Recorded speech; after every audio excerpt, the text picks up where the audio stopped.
Shabbat shalom, Shabbat shalom, Shabbat shalom.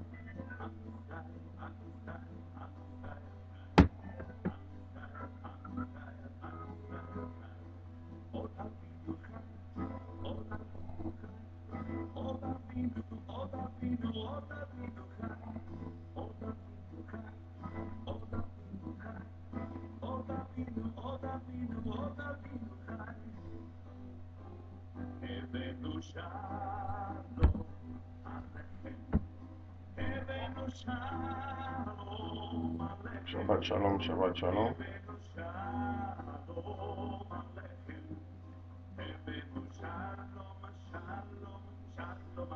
Aimons la vidéo, partageons la vidéo s'il vous plaît.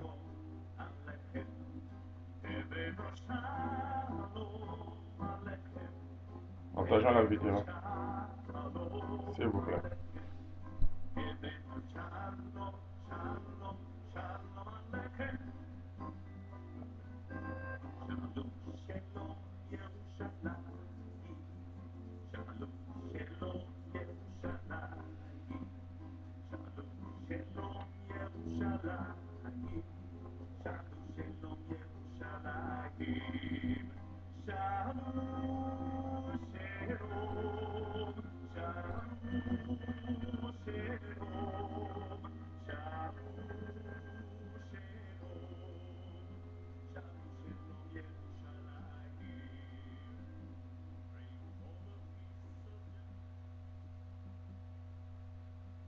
Shabbat shalom, Shabbat shalom. Partageons la vidéo s'il vous plaît.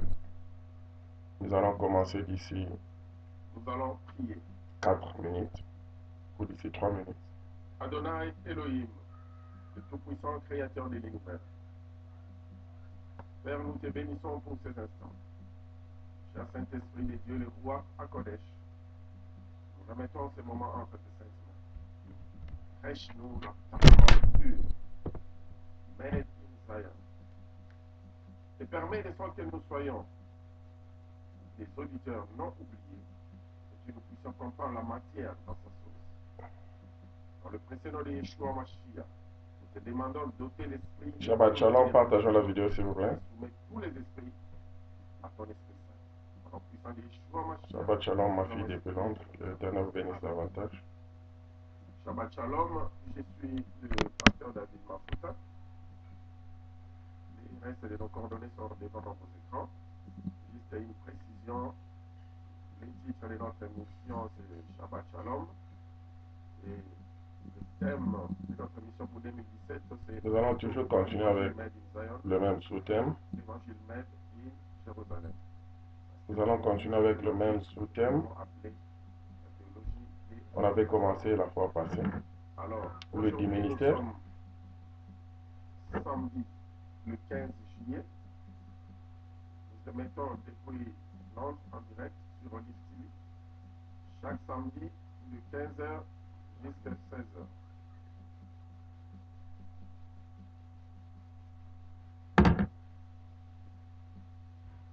Nous allons commencer dans 2 minutes.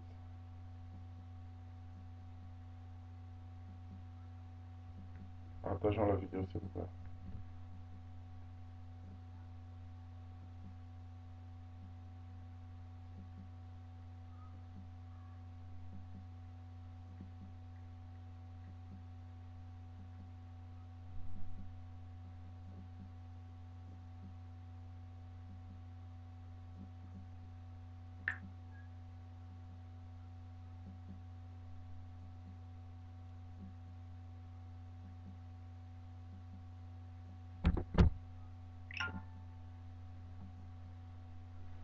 Aimons la vidéo, partageons la vidéo s'il vous plaît. Nous allons commencer d'ici peu de temps.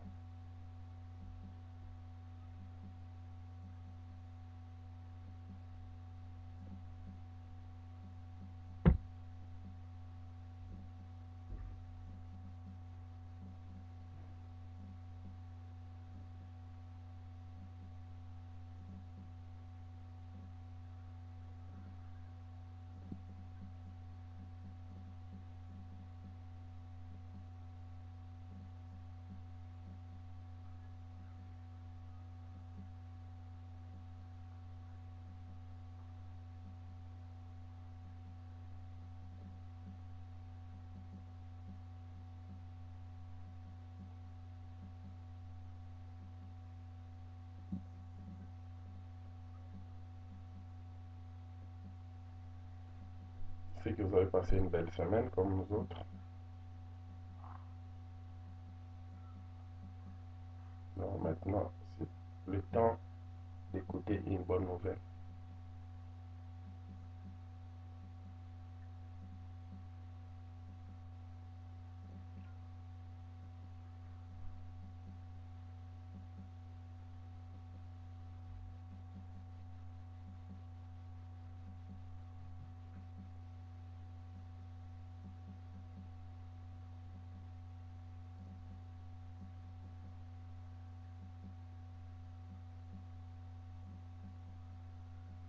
Vous n'avez pas encore partagé la vidéo.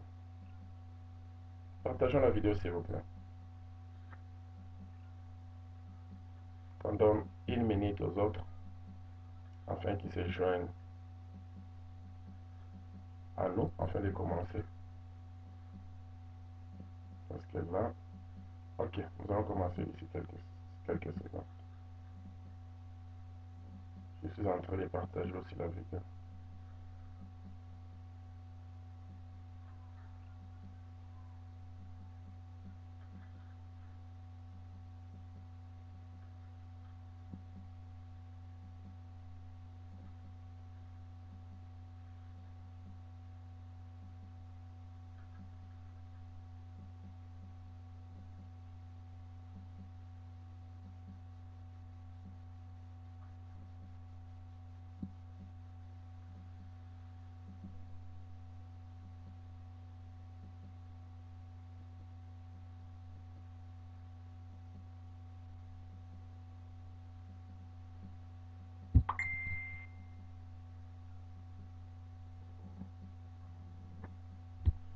Ok, partageons la vidéo s'il vous plaît. Nous allons commencer d'ici quelques secondes.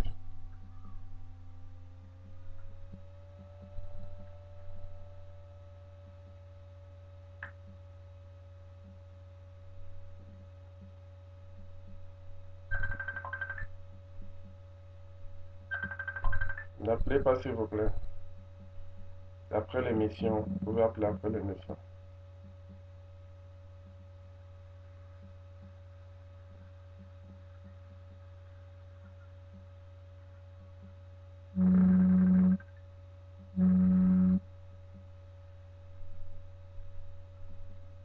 Appelez après l'émission s'il vous plaît.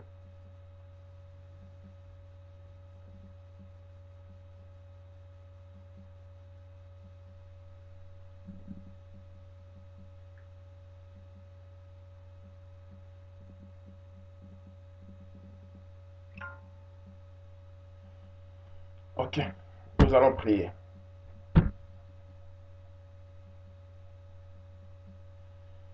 Nous allons prier. Adonai, Elohim le Tout-Puissant, Créateur de l'univers. Père, merci pour ces moments. Cher Saint-Esprit d'Adonai, nous te bénissons pour cette occasion. Yeshua Mashiach, l'enseignant par excellence, enseigne-nous cet après-midi. Seigneur, nous soumettons tout esprit qui ne confesse pas ton nom sous tes pieds, et c'est déjà fait. C'est pourquoi, Père éternel, maintenant nous avons besoin que tu puisses nous utiliser uniquement comme des canaux pour la bénédiction de ton peuple. Dans le précieux nom de ton Fils, Yeshua HaMashiach, nous avons ainsi prié. Merci pour ta couverture, Père. Amen. Ok, une fois de plus, Shabbat Shalom tout le monde. N'appelez pas s'il vous plaît, n'appelez pas s'il vous plaît, n'appelez pas s'il vous plaît, s'il vous plaît.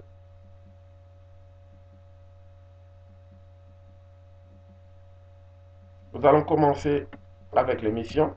Je suis le pasteur David Mafuta de Mount Zion Ministry. Aujourd'hui, c'est la vidéo numéro 67. Non, c'est 68. Nos excuses, on a mis 67, c'est pas 67. C'est le numéro 67, 68.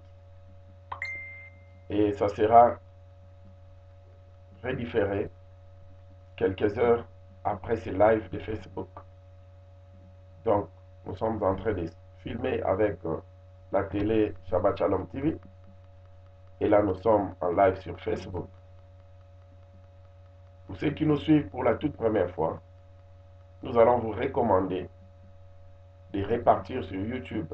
Il suffit de taper Shabbat Shalom David Mafuta. Commencez à nous suivre à partir de la vidéo numéro 3 pour éviter des interprétations. Alors, nous n'avons pas le temps de tourner là-dessus. Dès que vous entrez sur YouTube ou bien notre page de Facebook, vous allez retrouver tous les enseignements sont là en place. Nous sommes aussi une école biblique en ligne ou par correspondance. L'école Shabbat Shalom. Alors la fois passée, on avait mis une fondation par rapport à un enseignement qu'on a commencé, qui était intitulé l'huile du ministère. L'huile du ministère. C'est notre sous-thème parce que notre thème central a toujours et sera toujours retour à l'évangile fait à Sion. Alors, on avait tiré cela, l'huile du ministère, on avait tiré cela dans le livre des Rois chapitre 4, du premier verset jusqu'au 7e verset. Si nous pouvons encore relire. Une femme d'entre les femmes des fils des prophètes cria à Élisée en disant, ton serviteur, mon mari, est mort. Et tu sais que ton serviteur craignait l'Éternel. Or, le créancier est venu pour prendre mes 2 enfants et en faire ses esclaves. Élisée lui dit, que puis-je faire pour toi? Dis-moi, qu'as-tu à la maison? Elle répondit, ta servante n'a rien du tout à la maison qu'un vase d'huile. Et il dit, va demander au dehors des vases chez tous tes voisins, des vases vides, et n'en demande pas un petit nombre. Quand tu seras rentré, tu fermeras la porte sur toi et sur tes enfants. Tu verseras dans tous ces vases et tu mettras de côté ceux qui seront pleins. Alors, elle les quitta. Elle ferma la porte sur elle et sur ses enfants. Ils lui présentèrent les vases et elle versait. Lorsque les vases furent pleins, elle dit à son fils, présente-moi encore un vase. Mais il lui répondit, il n'y a plus de vase. Et l'huile s'arrêta. Elle alla le rapporter à l'homme d'Adonai, et il dit, va vendre l'huile, et paye ta dette, et tu vivras, toi et tes fils, de ce qui restera. Amen. Tous ceux qui sont en train de nous rêves, on peut te dire Shabbat Shalom, mais on ne peut plus répondre avec la touche. Donc Shabbat Shalom, tous ceux qui sont en train de nous saluer, tous ceux qui sont en train de nous rêves en anglais, nous vous disons Shabbat Shalom. On n'a plus le temps, donc là, nous sommes en train de courir après le temps. 1 Roi chapitre 17, à partir du verset 8 jusqu'au verset 16. Là, il s'agissait aussi de l'histoire d'une veuve, la veuve de Sarepta. On avait parlé, on ne va plus répéter la lecture. Et après ça, on avait vu aussi Ésaïe 55. Vous pouvez prendre note. Vous allez relire le passage biblique pour ceux qui ont déjà lu chez vous à la maison. Sinon, on risque encore de repartir au même point. Alors, la fois passée, je vais essayer de faire un petit récap avant d'avancer. On avait parlé de l'huile du ministère.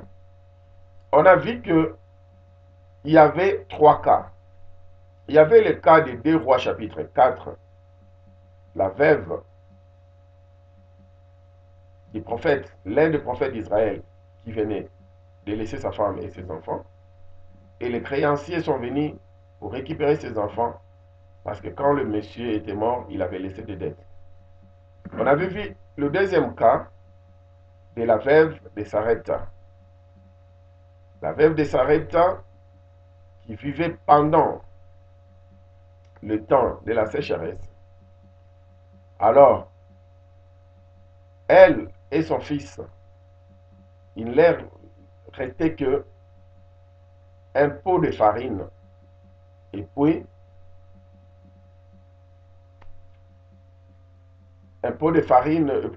une cruche d'huile. Et selon elle, après la préparation de son gâteau, elle mourait. Avec son fils, bien sûr que oui. On avait aussi touché son cas. Et les deux cas, nous avons remarqué que les deux veuves n'avaient plus de provisions dans leur maison, si ce n'est l'huile. Peu importe la quantité. La première veuve du prophète, elle avait tout un vase d'huile qui lui restait. Mais pour elle, elle se disait qu'elle n'a absolument rien. C'est pourquoi il fallait que le prophète Élisée puisse lui rappeler: qu'as-tu chez toi à la maison? Pour lui dire que tu as quelque chose chez toi à la maison. Tu n'as pas rien. Tu n'as rien, comme tu l'as dit, je ne crois pas. Tu as quelque chose dans ta maison. Alors, rappelle-toi, qu'as-tu dans ta maison? Et la deuxième veuve, celle de Sarepta, elle savait qu'elle avait quelque chose à la maison, mais pour elle, elle se disait que c'est sa dernière ressource. Après l'utilisation de cette huile-là, c'est fini, elle va mourir, elle et son fils. On avait vu aussi dans le livre des Juges, chapitre 6, à partir du verset 12, le dialogue de Gédéon avec l'ange de l'Éternel. Ici, nous sommes en train de parler de l'huile. Nous avons l'habitude, quand on parle de l'huile, tout le passage biblique que nous allons donner ne parleront que de l'huile ou bien parlera de quelque chose de similaire. Alors, pourquoi est-ce qu'on a pris l'exemple de Gédéon, bien que ça ne parle pas d'huile?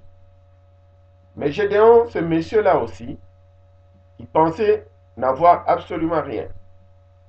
Parce que par rapport à ce qu'il a dit à l'ange, où sont les prodiges que nos parents, nos aïeux ont raconté à nos parents nous racontent: apparemment, nous ne valons absolument à rien. Je suis le plus petit de ma famille, et ma famille est même la plus petite en Israël. Et c'est une famille pauvre. Alors, le monsieur voyait tout ce qui est négatif, tout ce qui était la souffrance, les difficultés et autres. Mais il ne savait pas qu'il avait quelque chose. Alors c'est pourquoi l'ange lui dira: va avec cette force que tu as. En hébreu, on nous dira: va avec cette petite force que tu as. On dira aussi: va avec cette petite ressource que tu as. Alors, Gédéon non plus ne pouvait voir ce qu'il avait. Il ne savait pas qu'il était encouragé et que tout ce que l'Éternel demandait, c'était le courage. Parce que ne crains rien, ne crains pas, dans la Bible, c'est répété 365 fois. Donc ça signifie que chaque jour de notre vie, l'Éternel veut assez que nous soyons découragés. Parce qu'un courageux ne craint pas. Mais cela ne signifie pas que être courageux, tu ne vas pas avoir peur, tu ne vas pas craindre. Non. Ça signifie que tu vas aller au-delà de la peur. La peur, c'est une nature humaine.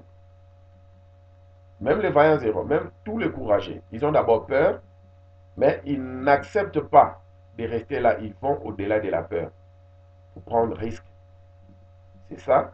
C'est pour cette raison la Bible nous dit de ne pas avoir peur, de ne craindre rien, à 365 fois reprise dans la Bible.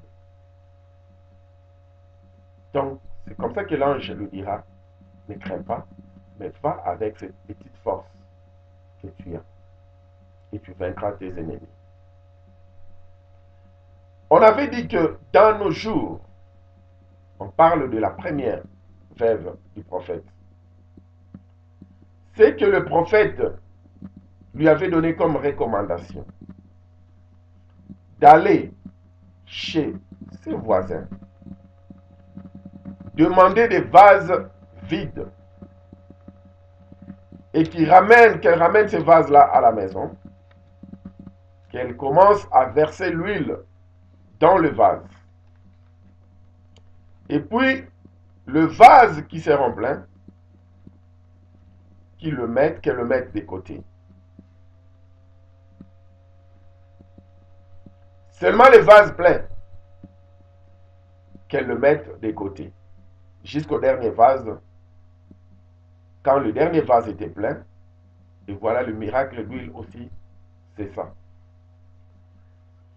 Mais le deuxième cas de la veuve de Sarepta, il n'y a pas eu multiplication quand vous lisez l'histoire, 1 Roi chapitre 17, à partir du verset 8.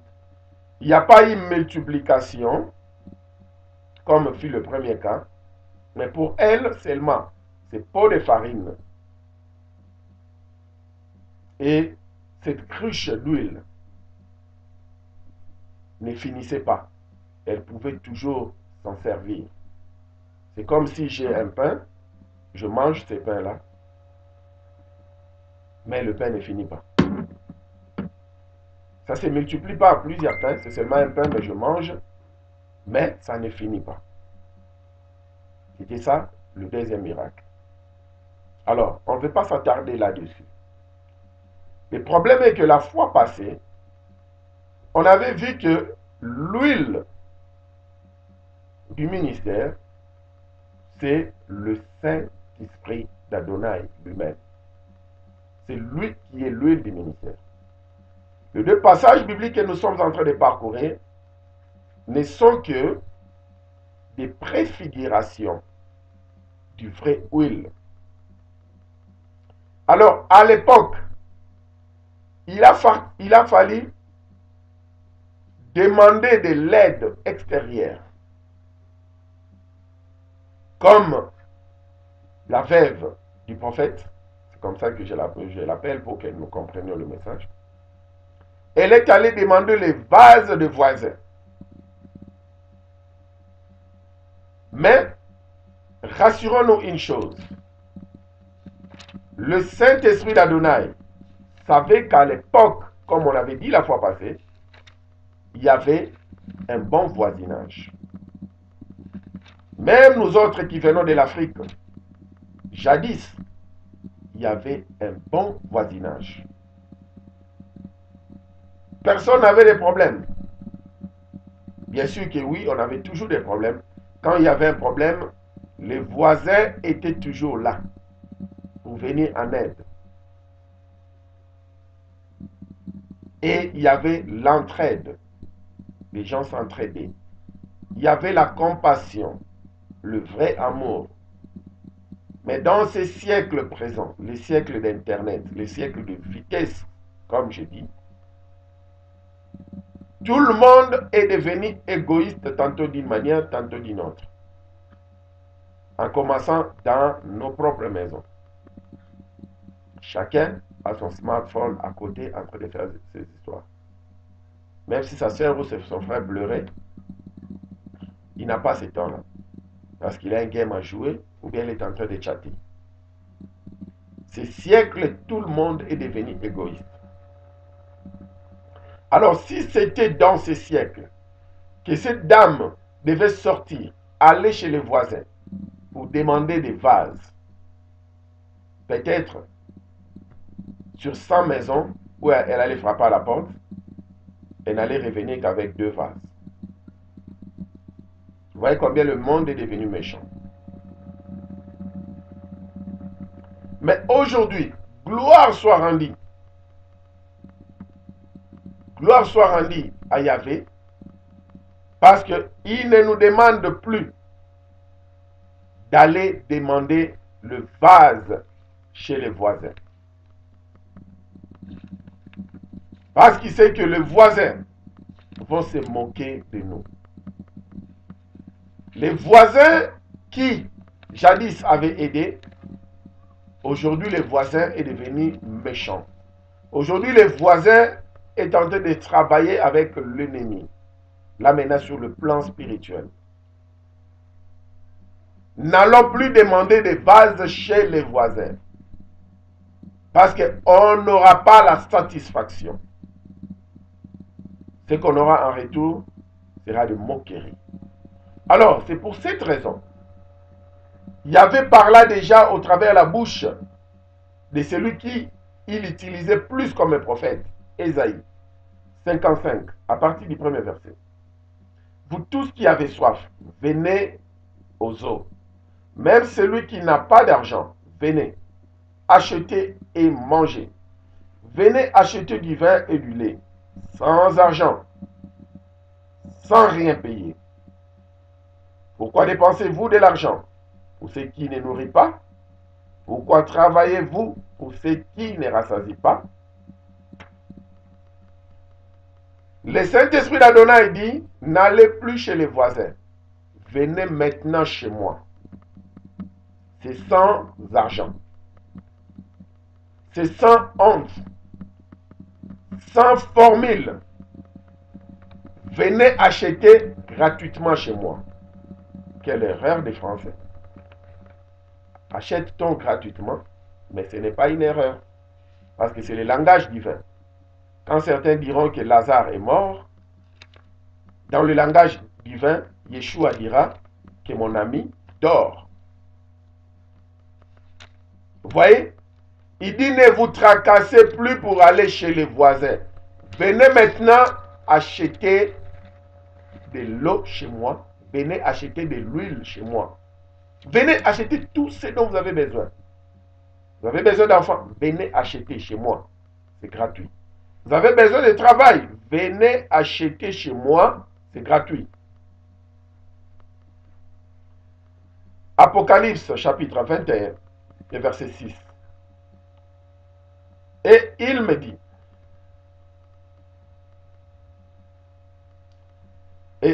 dit, c'est fait. Je suis l'alpha et l'oméga. En hébreu, on dira, je suis Aleph et Tav. Donc la première lettre et la dernière lettre de l'alphabet hébraïque. Le commencement et la fin. À celui qui a soif, je donnerai de la source de l'eau de la vie gratuitement. Il dit maintenant, venez ici dans la source. J'aimerais expliquer quelque chose ici pour que les gens comprennent. La parole de Yahvé représente l'eau. Le Saint-Esprit d'Adonai aussi, une de ses représentations, c'est aussi l'eau. Mais à tout moment, quand vous voyez l'eau qui est stagnante, qui ne bouge pas, en ce moment, par exemple dans votre rêve, vous voyez de l'eau claire, mais c'est là, ça ne bouge pas. C'est calme. Cela représente la parole d'Adonai. Donc, il vous envoie dans sa parole, dans sa méditation, pour que vous méditiez davantage. Mais à tout moment que vous voyez la source d'eau, l'eau qui coule, les torrents d'eau, alors c'est le même symbole qui est l'eau, mais en ce moment-là, ça représente le Saint-Esprit d'Adonai, qui est même la source de Yeshua Hamashiach lui-même. Parce que c'est lui qui était sa source, c'est lui qui faisait sa force, c'est même lui qui l'a ressuscité d'entre les morts. C'était juste pour donner une précision. On dit ici, à celui qui a soif, je donnerai la source de l'eau de la vie gratuitement. Comme Ésaïe 55. Il dit que tout ce que moi je fais, je le fais gratuitement. Mais cependant, n'allez plus chercher chez les voisins. Venez maintenant récupérer à la source. Vous savez, beaucoup de serviteurs d'Adonai, aujourd'hui, ils sont entrés dans la forêt parce qu'ils ne savent pas que tout ce qu'on leur promet de l'autre côté, chez les voisins, le Saint-Esprit donne cela gratuitement. Quand le Saint-Esprit parle de la gratuité, cela ne signifie pas que tu t'assois chez toi à la maison, et puis tu deviens un homme puissant, et puis tu deviens un homme fort, tu deviens un bon enseignant. Non. La gratuité en question demande à ce que tu viennes d'abord chez lui. Et quand tu vas venir chez lui, c'est là où il va te montrer les clauses de sa gratuité. Si tu respectes ces clauses-là, c'est alors que tu auras tout ce dont tu as besoin gratuitement. Et ces clauses sont dans sa parole. La prophétie par excellence. Alors aujourd'hui, les gens n'ont plus le temps d'aller chercher gratuitement chez le Saint-Esprit d'Adonai. Ils préfèrent des raccourcis, mais à la fin, ils se rendent compte que ce n'est même pas des raccourcis. Parce que même si vous partez chercher le fétiche, vous partez emprunter chez les voisins. Aujourd'hui, ce n'est pas comme la veuve du prophète. Pour lui, l'emprunt en question, c'était une recommandation de la part du prophète d'Adonai. Mais le même message, quand nous ramenons cela aujourd'hui, pour aller demander dehors, pour aller chercher dehors, c'est aller chercher de l'autre côté. Ce n'est pas pour sa satisfaction, mais plutôt pour sa destruction. Alors quand il part chercher de l'autre côté, il remarque que même de l'autre côté, on leur demande de faire des sacrifices. Et là, ça devient encore difficile. Parce que de notre côté, Yeshua lui-même, à Mashiach, s'est donné comme sacrifice expiatoire. Il a pardonné nos péchés et il s'est donné comme sacrifice en tout et pour tout pour nous. Il n'y a plus de sacrifice à faire. Le seul sacrifice qui n'est même pas un sacrifice, c'est juste celui qui veut venir à moi comme il dit, qui puisse renoncer à lui-même, qui prenne sa croix et qui me suive, qui respecte mes commandements. Et qu'il ramène ce joug qui pèse, ce joug qui pèse. Moi, je lui donnerai un joug qui ne pèse pas. Parce qu'avec lui, tout est gratuit. Et voilà qu'on se retrouve maintenant chez le voisin. Ça demande aussi la prière comme de notre côté.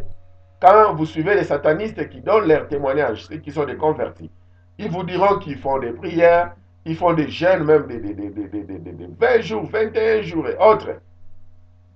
Ils font des sacrifices terribles pour réussir à quoi que ce soit. Mais pourquoi pas utiliser la force que vous avez, l'énergie que vous avez, la prière, la méditation de la parole. Et puis, respectons la parole d'Adonai comme il faut. Je vous dis que vous aurez du succès, c'est sûr et certain. Parce que c'est écrit dans la Bible, Josué 1:8. Si vous méditez ces paroles, ces livres de vie, la Torah, et vous mettez cela en pratique, alors il y aura une conséquence. La conséquence sera positive. C'est alors que vous aurez du succès. C'est alors que vous réussirez. Alors, chez les voisins, on ne vous donne pas gratuitement. Tout ce que le voisin vous donnera, vous devez payer en retour.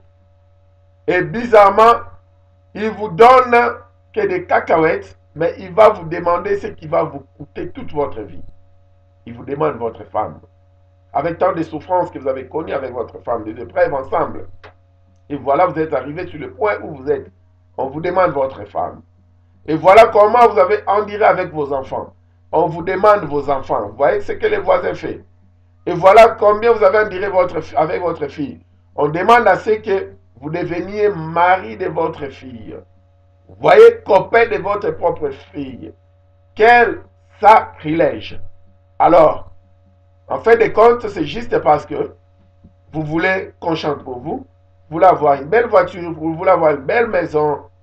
Mais cependant, ignorant que, à la fin, nos œuvres vont traverser le feu. Et c'est par le feu que l'Éternel exercera son jugement. Alors nous risquons de tout perdre à la fin, et puis les autres vont rester en bénéficier, au lieu de vivre une vie de gratuité avec le Saint-Esprit d'Adonai. Au lieu de vivre une vie paisible avec Yeshua au travers de ce Saint-Esprit, vous voulez encore repartir chez les voisins. Non, les voisins sont méchants. Ne partons pas chez le voisin. Venons à lui. Récupérer, c'est gratuit. Mais cependant, l'huile dont vous avez besoin, je repars encore avec le message. La veuve du prophète n'avait qu'un vase d'huile.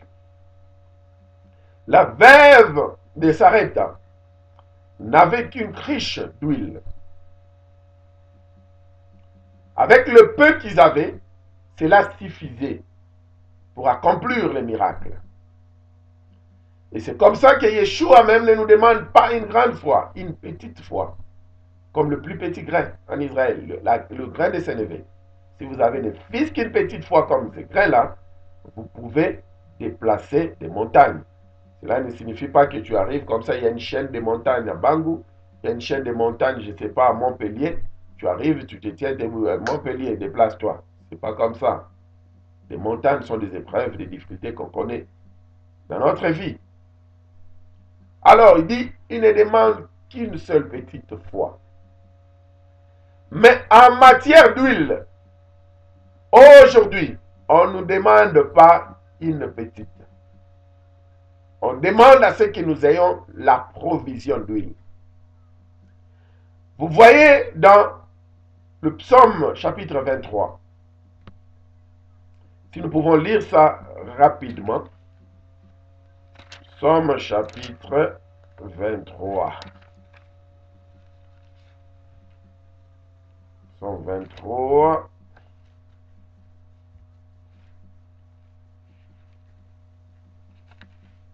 Oui, on va lire.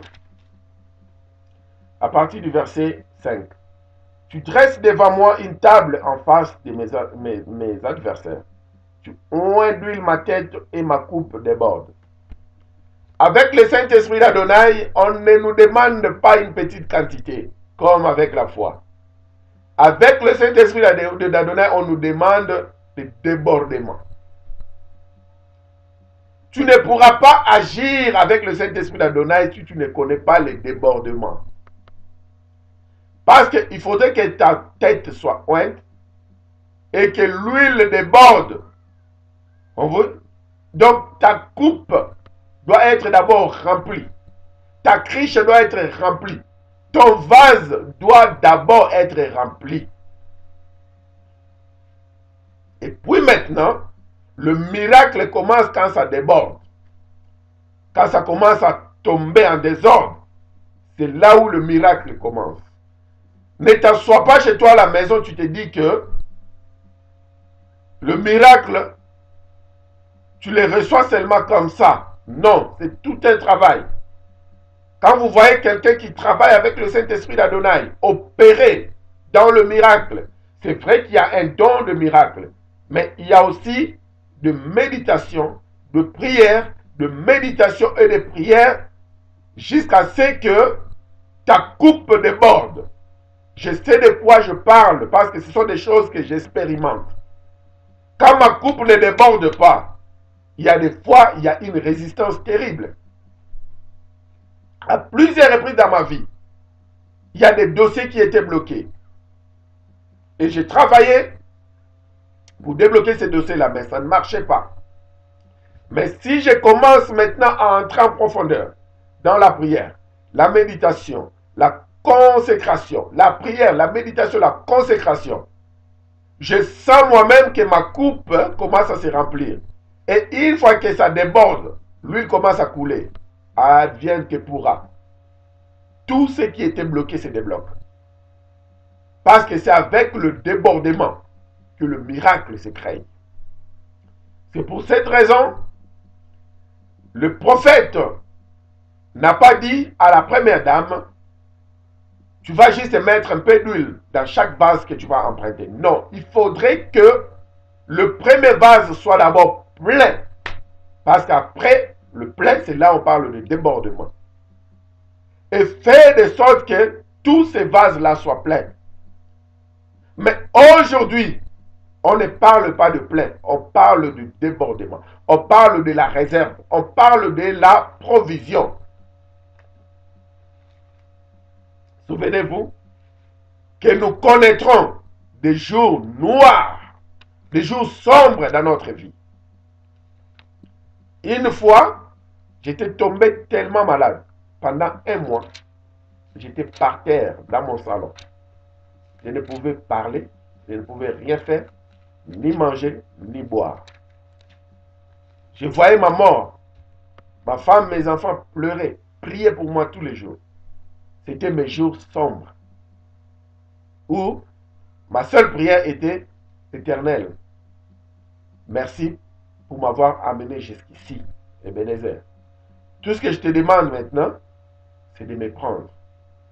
Et que tu te rassures, ma femme et mes enfants puissent garder leur dépôt. Tout ce que j'ai déposé en eux, qu'ils puissent garder cela et faire de mes enfants des serviteurs. C'était ça ma prière et je faisais ça dans mon cœur parce que j'étais dans les jours sombres.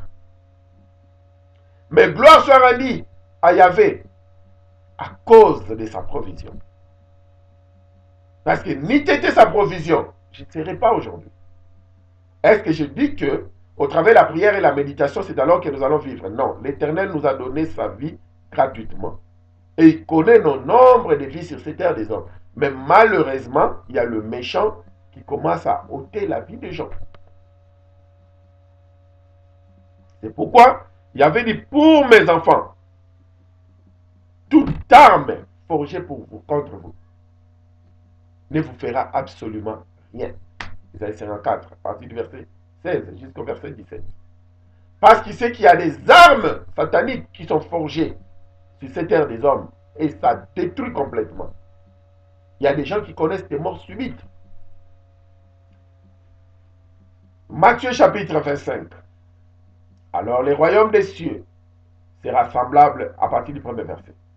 Alors les royaumes des cieux sera semblable à 10 vierges qui, ayant pris leurs lampes, allèrent à la rencontre de l'époux. 5 d'entre elles étaient folles et 5 sages. Les folles, en prenant leurs lampes, ne prirent point d'huile avec elles. Mais les sages prirent avec leurs lampes de l'huile dans des vases. Comme l'époux tardait, toutes s'assoupirent et s'endormirent. Au milieu de la nuit, on cria: voici l'époux, allez à sa rencontre. Alors, toutes ces vierges se réveillèrent et préparèrent leurs lampes. Les folles dirent aux sages: donnez-nous de votre huile, car nos lampes s'éteignent. Les sages répondirent: non, il n'y en aura pas assez pour nous et pour vous. Allez plutôt chez ceux qui en vendent et achetez-en pour vous. Oh! Allez chez ceux qui en vendent et achetez-en pour vous. Vous voyez, 10 vierges. La virginité, c'est le symbole ou le signe de la sainteté. Donc nous avons ici 10 filles qui marchent dans la sainteté. Mais vivre dans la sainteté ne suffit pas. Il faut vivre avec le débordement du Saint-Esprit d'Adonai. Il faut avoir son huile en réserve. Parce que la sainteté, c'est une bonne vie. La vie de la virginité, c'est une bonne vie. C'est ça qui représente la vie de sainteté. Mais une vie sans prières intenses, sans méditations intenses, sans agressivité sur le plan spirituel. Quand l'obscurité viendra dans ta vie, ça ne t'aidera pas. Ta sanctification seulement. Sans la vie du guerrier, ça ne t'aidera pas. C'est pourquoi ces sanctifiés, ces filles, les 5, elles sont allées s'endormir parce que le maître traînait. Avec leur lampe, bien sûr que oui, mais sans provision. Combien de gens aujourd'hui ont des lampes sans provision? Combien de gens aujourd'hui ont des lampes avec l'huile, bien sûr que oui, mais ils n'ont pas de provision? Il y a des vrais vieux prophètes qui continuent à vous prêcher jusqu'à aujourd'hui, mais sans provision. Ils ne prêchent que l'expérience. Parce que leur lampe n'a plus de provision. La Bible dit que ça sera grave si ta lampe ne s'est plus éclairée. Il y a des gens qui ont des lampes avec un peu d'huile, mais sachant que d'ici peu de temps, il n'y aura plus de provision. Mais les jours noirs sont en train de venir, où tout le monde avait connu, mais ce monsieur-là, on le connaissait, il servait l'Éternel, il faisait des miracles, il faisait tout. nos excuses. Mais cependant, on sera surpris que les jours de l'obscurité, les jours noirs, les jours sombres, viendront. Et le monsieur est sans provision d'huile. Le maître de la maison, l'époux, ne lui prendra pas avec lui. L'époux le laissera. Hors ma maison, parce que tu n'as pas de provision et ta lampe ne brille pas. Comme le livre des psaumes recommande. Alors, celles qui étaient sages, qu'est-ce qu'elles ont fait? Elles ont acheté de l'huile. Et aujourd'hui, on nous dit, venez acheter chez moi le Saint-Esprit d'Adonai. C'est gratuit. N'allez pas tourner en rond. Venez acheter. Ésaïe 55. C'est gratuit. Venez. Pourquoi perdre de l'argent ailleurs? Venez, c'est gratuit. Elles sont venues gratuitement acheter. Et elles ont eu une grande provision. Alors quand leur époux était arrivé, elles étaient à mesure de s'éclairer elles-mêmes et même d'éclairer aussi l'époux. Vous voyez? L'époux n'a pas seulement besoin que vous soyez éclairés, mais l'époux a besoin que votre terrain où vous habitez soit aussi éclairé, afin qu'il puisse en bénéficier. Alors aujourd'hui, nous devons être ces groupes-là, des filles qui premièrement sont vierges, donc qui vivent dans la sanctification, la consécration, et qui sont remplies par le Saint-Esprit d'Adonai. Elles ont la provision, l'huile du Saint-Esprit d'Adonai coule. Quand elles connaissent des moments noirs, des moments sombres, elles n'ont pas de problème. Parce qu'il y a toujours la provision. Vous voyez? Et ces 5 filles qui ont l'huile, c'est la Torah. La Torah qui s'est mariée avec le Saint-Esprit d'Adonai. C'est ce qui donne la vie sauve. Parce que la lettre, sans le Saint-Esprit d'Adonai, comme nous dit Corinthiens, elle le tue. Mais la lettre avec l'huile, elle vivifie. Même dans les jours sombres, quand vous avez la lettre, la Torah, avec l'huile, vous avez la vie. Les 5 autres qui ont la lampe, mais qui n'ont pas de provision d'huile, c'est ceux qui vivent dans la lettre, sans le Saint-Esprit d'Adonai. Aujourd'hui, nous avons plusieurs chrétiens, ces groupes de 5, sans huile, sans provision d'huile. Nous en avons beaucoup, qui vivent dans la lettre, mais qui n'ont pas l'huile du ministère, qui n'ont pas le Saint-Esprit d'Adonai. Ils ne vivent que selon la lettre. Il est écrit, c'est bien. Mais si vous n'avez pas la puissance du Saint-Esprit d'Adonai, comme Saul de Tarse, Paul, l'apôtre, pouvait dire, vous venez chez moi avec des paroles. Mais moi, je viendrai avec la démonstration de la puissance du Saint-Esprit d'Adonai. Il ne régnait pas la parole. Il voulait juste leur dire que si vous avez des lampes sans réserve d'huile, vous avez la parole, mais vous n'avez pas le Saint-Esprit. Et si vous n'avez pas le Saint-Esprit qui est l'huile, vous n'avez pas non plus de miracle. Notre vie est un miracle.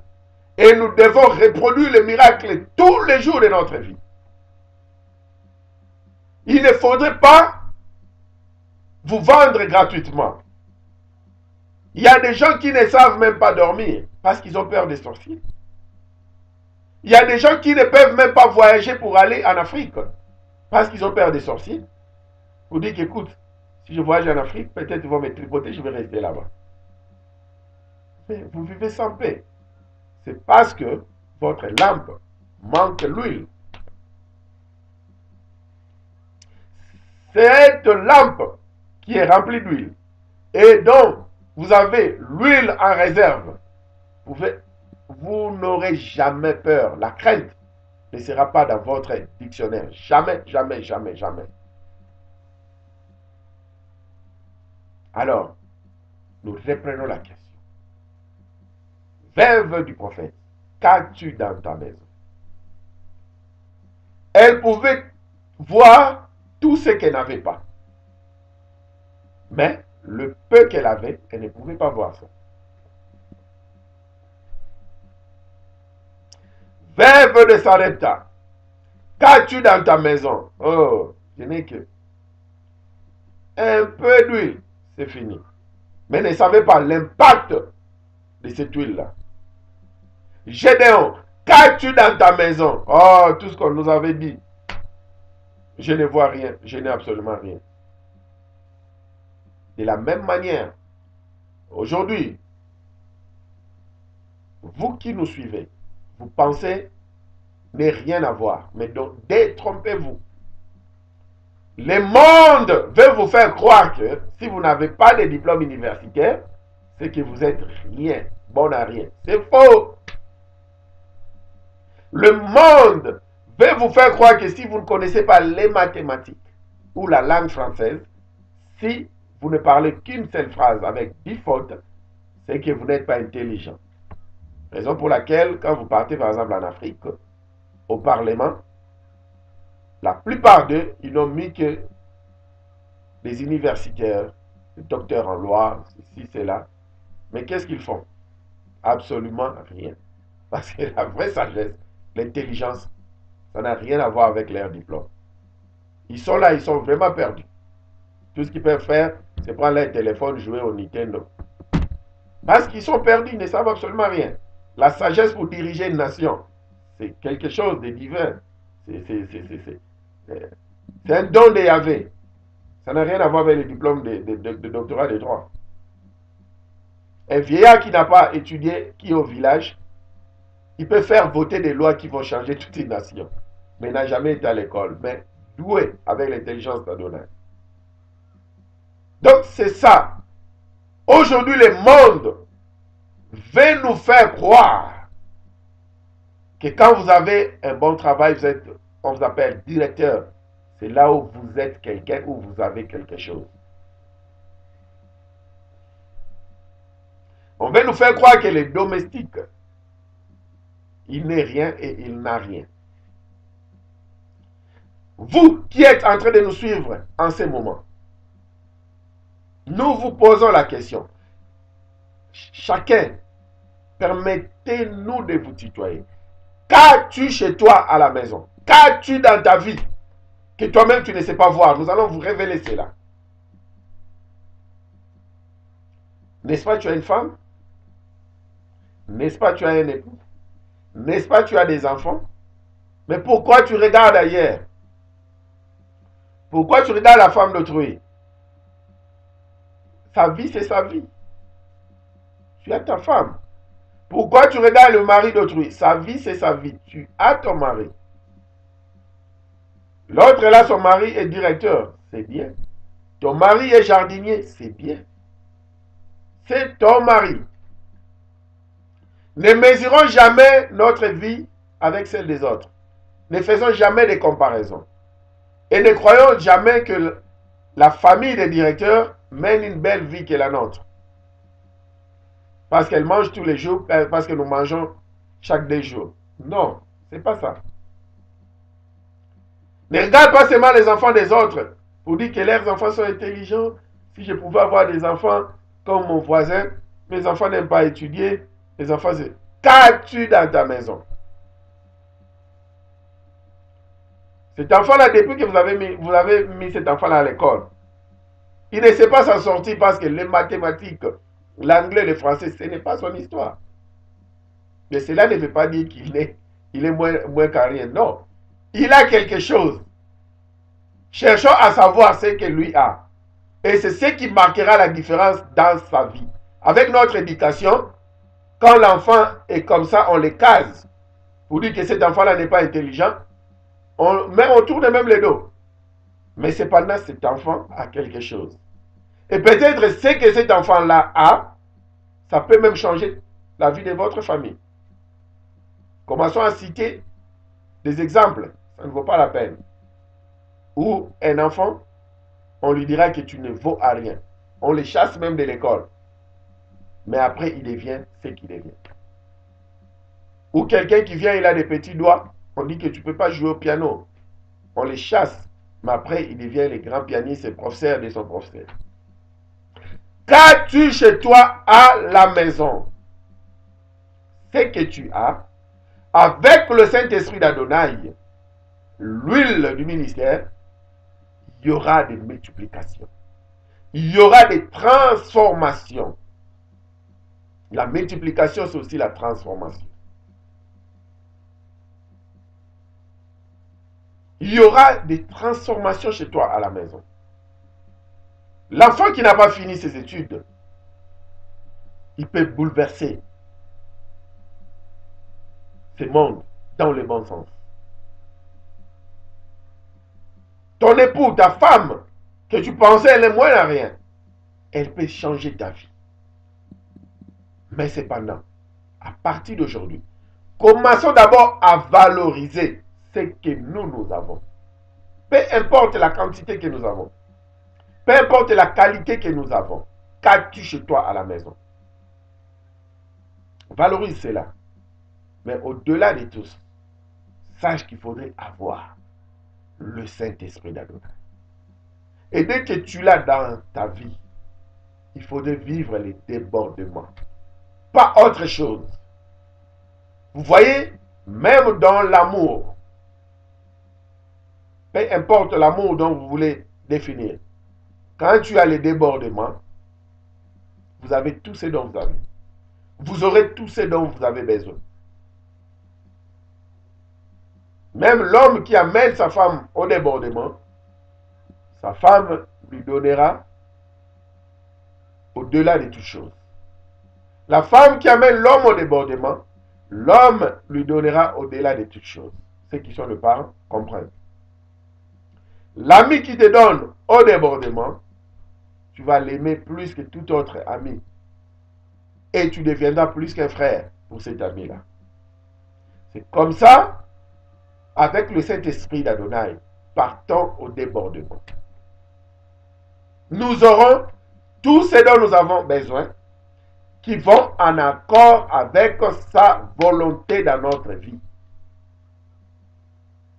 Ce n'est pas que si je vis aujourd'hui dans le débordement de la prière, débordement de la méditation, et que le Saint-Esprit d'Adonai, son cœur est vraiment touché, et puis je vais m'asseoir, peut-être je dis, bon, comme on me dit, demande tout ce dont tu as besoin, ok, Saint-Esprit d'Adonai, tu sais quoi, je vais prendre la place de la reine Elisabeth II. Comme je suis ici en Angleterre, je vais devenir roi d'Angleterre. Pas comme ça que ça se passe. Parce que même dans la volonté d'Adonai, c'est pas que David Mafuta deviendra roi en Angleterre. S'il veut que je règne, je régnerai ailleurs, pas ici en Grande-Bretagne. Bon, il n'a pas de formule. Il peut dire aussi règne en Grande-Bretagne, mais ça ne sera pas moi dans ma prière pour dire que enlève la reine Elisabeth de mémoire à ta place, à sa place, parce que nous vivons dans les débordements. Non. Il a sa volonté. Il connaît comment il a tracé les limites pour tout un chacun. Commençons à valoriser le Saint-Esprit d'Adonai. Valorisons tout ce dont nous avons. Valorisons le Saint-Esprit d'Adonai. S'il sent que nous les valorisons, parce qu'il connaît, il est le troisième personnage de la Trinité. Alors la semaine prochaine, nous allons plus parler concernant le Saint-Esprit d'Adonai. Parce que là, il y a quelqu'un qui a déjà compris la leçon, qui s'est dit, ok, donc on m'a dit qu'il faudrait maintenant vivre en amitié avec le Saint-Esprit d'Adonai. Il faudrait vivre les débordements de notre amitié, de notre amour. Mais où est-ce que je vais les trouver? Comment est-ce que ça va se passer? J'ai accepté Yeshua Mashiach, c'est fini. Alors nous devons enseigner par rapport à ça. Parce qu'il y a tellement tant de confusion là-dessus. Mais une chose est vraie, parce que là, nous voulons clôturer avec notre message. Nous devons, à partir d'aujourd'hui, vivre une vie de guerrier spirituel. Il ne faut pas s'asseoir, écouter le messager, soi-disant de la grâce, dont eux-mêmes ne comprennent même pas. Ils pensent que la grâce en question, ça signifie on s'assoit à la maison, je vais tout recevoir par grâce. C'est la grâce. Je ne veux pas aller travailler. Nous vivons le temps de la grâce. Tout ce qui arrive dans leur vie, c'est la volonté de Yahvé. Tout concourt au bien de ceux qui aiment Yahvé. Non. Il y a des choses que nous sommes en train de vivre qui n'ont rien à voir avec la volonté de Yahvé. Il y a des difficultés de blocage que nous sommes en train de subir qui n'ont rien à voir avec la volonté de Yahvé.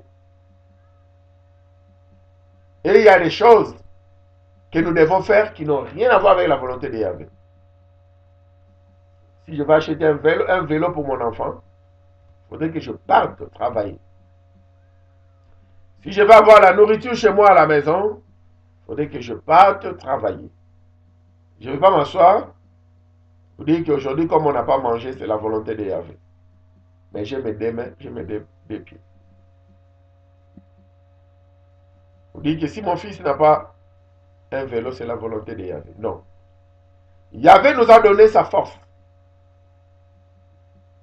son intelligence. Il nous a tout donné. Quitte à nous de mettre en pratique tout ce que Yahvé nous a donné. Il y a des prières que nous sommes en train de faire pour demander la volonté de Yahvé.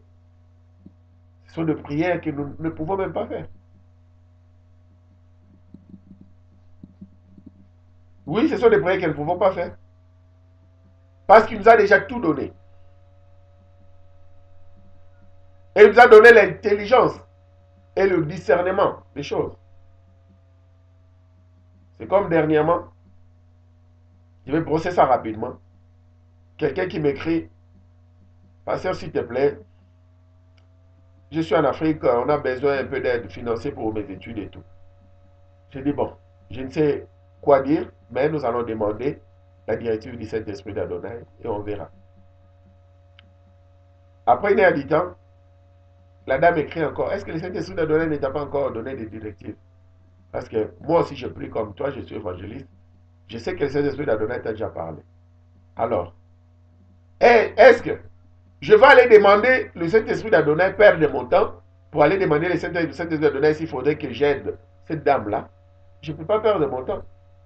Avec la sagesse que l'Éternel m'a donnée, son intelligence, je comprends directement que ce sont des arnaqueurs de l'Internet. Les arnaqueurs de Facebook. Parce que si tu as fait une demande, on dit que nous aussi nous allons demander la volonté de l'Éternel. Une heure du temps après, tu dis, mais est-ce que cet esprit n'a donné encore rien dit? Donc c'est l'escroquerie. Alors ce sont des exemples comme ça banals que nous parcourons dans notre vie et nous demandons la volonté de l'Éternel. Ça ne vaut pas la peine. Depuis que tu as vu cette fille-là, toi qui es en train de planifier, apprendre cette fille-là en mariage, mais votre fiançaille, sa manière dont elle se comporte, est-ce qu'il faudrait demander à cet esprit d'adonner? Non, il faut juste l'abandonner. L'abandonner pour changer de côté. Parce que sa manière de se comporter, quand vous regardez dans la Bible, c'est croisé. Vous n'avez pas demandé le Saint-Esprit d'Adonai. C'est déjà un acquis. Vous connaissez, vous avez la réponse.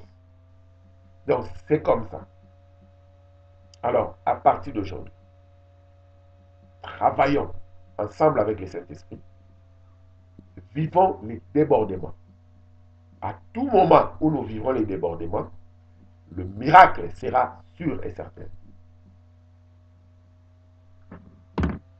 Si tu as un problème, à partir de ces nuits, dans ton fort intérieur, tu sentais depuis que quelque chose ne va pas. C'est quelque chose en train de chercher. Ce n'est pas que c'est la volonté de Yahvé, mais c'est comme s'il y a des blocages. Vas-y au débordement avec le Saint-Esprit d'Adonai aujourd'hui. À partir de demain, tu auras un témoignage. Il y aura des témoignages de multiplication. Il y aura des témoignages de changement. Je ne te dis pas mettre 10 livres sterling sous tes pieds et commence à prier. Et quand tu vas te réveiller le matin, ça sera 100 livres sterling.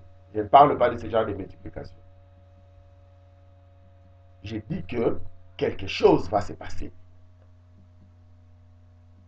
À coup sûr, je m'excuse, il y aura un miracle à tout moment quand tu seras débordé avec l'huile du Saint-Esprit d'Adonai. Alors, pour aujourd'hui, nous sommes arrivés à la fin. Nous allons continuer la semaine prochaine où nous allons maintenant parler sur le Saint-Esprit d'Adonai, afin de marier cela avec cet enseignement, afin que tout le monde soit équilibré. Si vous avez des questions, n'hésitez pas. N'hésitez pas si vous avez des questions. Vous pouvez toujours nous envoyer vos messages inbox. Et ceux qui veulent devenir bien des étudiants de Shabbat Shalom, vous pouvez aussi nous envoyer des messages par inbox. Nous allons prier. Adonai Elohim, le Tout-Puissant, Créateur de l'univers. Papa, nous te bénissons pour ces enseignements. Sans toi, nous ne sommes absolument rien et nous ne pouvons absolument rien. Nous remettons les restes de ces enseignements entre tes saintes mains concernant les Saint-Esprit d'Adonai. Bénis-nous davantage, bénis tous ceux qui nous ont suivis, tous ceux qui nous ont suivis, et d'aide leur donner l'esprit d'agressivité sur le plan spirituel, afin de vivre dans le débordement, dans l'abondance, avec toi, notre Créateur, avec ton Esprit Saint. Nous bénissons leur famille, nous bénissons le début de leur semaine, parce que ça y est, pour la plupart des nations, nous sommes déjà au premier jour de la semaine. Nous te bénissons, Papa, dans le précieux nom de ton Fils, Yeshua HaMashiach. Nous avons laissé prier. Et nous disons Amen. Amen. Amen. Que l'Éternel vous bénisse. Nous sommes arrivés à la fin. Surtout, partageons ces messages en cascade. Aimons cette vidéo. Partageons la vidéo pour sauver une âme perdue quelque part. Que l'Éternel vous bénisse. Nous sommes arrivés à la fin. Shabbat shalom, Shabbat shalom, Shabbat, Shabbat, Shabbat, Shabbat, Shabbat shalom, Shabbat Shalom. Shabbat, Shabbat, Shabbat, Shabbat, Shabbat Shalom. Shabbat, Shabbat, Shabbat, Shabbat, Shalom, Shabbat, Shabbat, Shabbat, Shabbat, Shalom, Shabbat. Souhaitons un bon, le bien-être total pour cette semaine qui vient de commencer. Le vrai shalom qui est en Yeshua. Au revoir, nous vous aimons bien. Shabbat Shalom, la cité du Dieu, tout-puissant Créateur de l'univers, la cité de David de Yerushalayim. Nous vous aimons.